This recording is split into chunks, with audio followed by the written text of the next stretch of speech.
welcome to EDFL Web TV from the Sporting Globe, 690 Mount Alexander Road in Moonee Ponds. My name's Pellizzeri, joined by Adem Saricaoglu.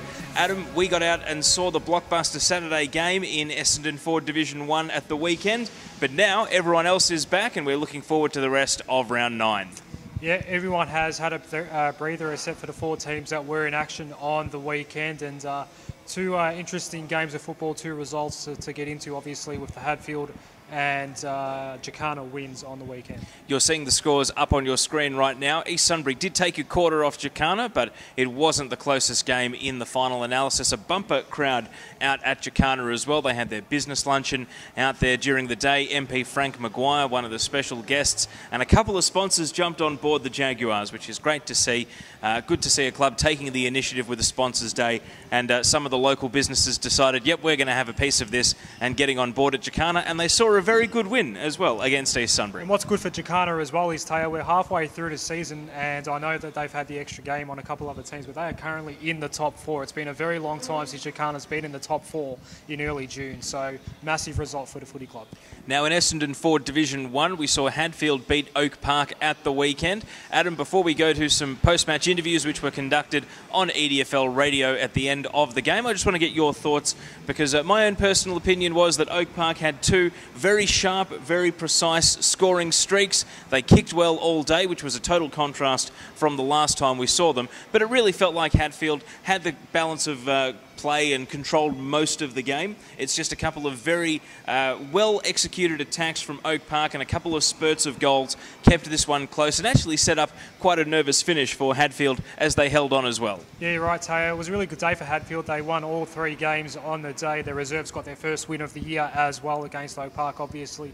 But yeah, in the game that we called, Teo, in the ones, I felt like Hadfield controlled the entire game of football. Obviously, Oak Park had their patches, but for mine, Hadfield were in control from start to finish, and they got the just desserts in the end, and some really good individual contributors on the day were probably the difference in the end. And we're going to hear from one of those individual contributors as part of the interviews, the man on your screen right now, the Sporting Globe Player of the Day winner, Raf Rashrashi, $40 to spend right here at the Sporting Globe, and he even admitted on air that he'll get a fine as part of the prize, because he's the one that gives them out down at Hadfield. So hopefully $40 more than compensates for that right here at 690 Mount Alexander Road in Moonee Ponds. So we're going to hear from Raf, we're going to hear from Ferras Merry, the Hadfield ruckman who suffered a bit of an injury, the victorious coach Robert Don, and also the defeated coach from Oak Park, Ben Chapman. Let's go to the audio.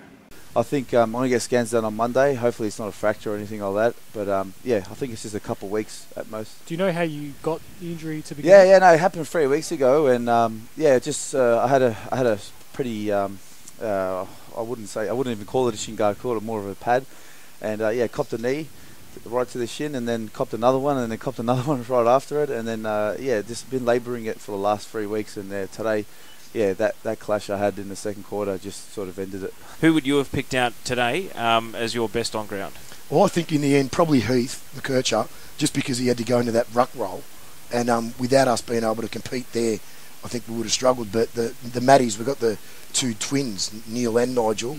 They've only came back the last few weeks, so got a rugby background, and they came back and been playing recently. So having both of them in adds some fearsome tackling pressure. So they were fantastic as well, and Ferrara always gets plenty of it. A great win for the team first and foremost. How important was that 4 points this afternoon? Oh, that was a very important 4 points. I think after our Glenroy game that's been in the media a little bit, after our blowing half-time lead, that we really needed to get another win on the board, and now we're on track, well, back on track for the top 4. So you know what, we've got a good young list, and we're hoping to play finals football this year. You've got your Glenroys, you've got your Taylors Lakes, perhaps even West Meadows at the moment. What does Hadfield have to do to make sure that they're up there with those clubs when you do play against these clubs? Because that's perhaps a knock on the Hawks at the moment, just that you might be that step behind those other clubs. What do you have to do to make sure that when you come against these sides, which are going to be very big games now in the second half of the year, that not only you're competitive, but you try and get these wins to be able to make sure that you can get in the finals? A 4-quarter effort, I reckon, because West Meadows, we let them kick, I think, 6 or 7 goals in the second term, and we're up at quarter time. So just staying in the game for 4 quarters rather than having lapses, and we're going to get that with a young side, but hopefully we mature and we can see that we can go and run, give the top teams a run for their money, and hopefully we play 4 quarters of footy and that's all I reckon that separates us from the top So, 3 or 4. so talent-wise, man versus man, you feel you guys can match it with these guys? Massive belief in the blokes that we have playing out there. 22, and we're Warriors. We want to play for each other. And again, another close loss, so frustrating. What's your reaction, and what did you tell the boys in the rooms after the match? Yeah, really frustrated, obviously. We just spoke about another missed opportunity, and we've had plenty of them in the first half of the year so far. We dominated a lot of general play. There was 10 minutes, the last 10 minutes of the second quarter really hurt us. They lifted their intensity around the ball. We dropped off a little bit, played reactive footy. Naturally, then you're playing catch-up for the rest of the day. We thought in the last quarter we'd give ourselves a chance, obviously, to really apply some scoreboard pressure and get ourselves back in the game. I think we got within the kick, and then just couldn't quite hit the front. They managed to go forward and kick one. So, a day of missed opportunities. Ben Chapman there, the Oak Park coach, and as you saw on your screen during those shorter grabs, you can listen to the full-length interviews by clicking on the link, and you'll be able to hear everything that was said at the end of the match. So, Adam, these two teams, let's do the halfway wrap on both of them now. Hadfield, can they mount a legitimate charge for the top 4 at Oak Park, with their top 4 hopes now not quite mathematically shot, but still looking very unlikely, given they'd probably have to win most, if not all, of their games in the second half of the season? Are they in any danger of relegation going back the other way? Hadfield at the moment, they're only one game away from third spot, Teo, if you can believe that. There is a real logjam in the middle of the SN4 Division 1 ladder at the moment. They're one game back from the likes of your Taylors Lakes and your West Meadows in the top 4 at the moment. They're one of a number of teams that are on the 16 premiership points at the moment. As far as Oak Park is concerned, I do feel they're in that two-team relegation battle now with Craigieburn. Hadfield, I do think that they probably are safe. Obviously, I reckon they can get some wins in the second half of the year. They showed some really good signs today. They were really impressive. I really liked them on Saturday. Obviously, Oak Park came into the game with 2 wins. Hadfield probably needed to win.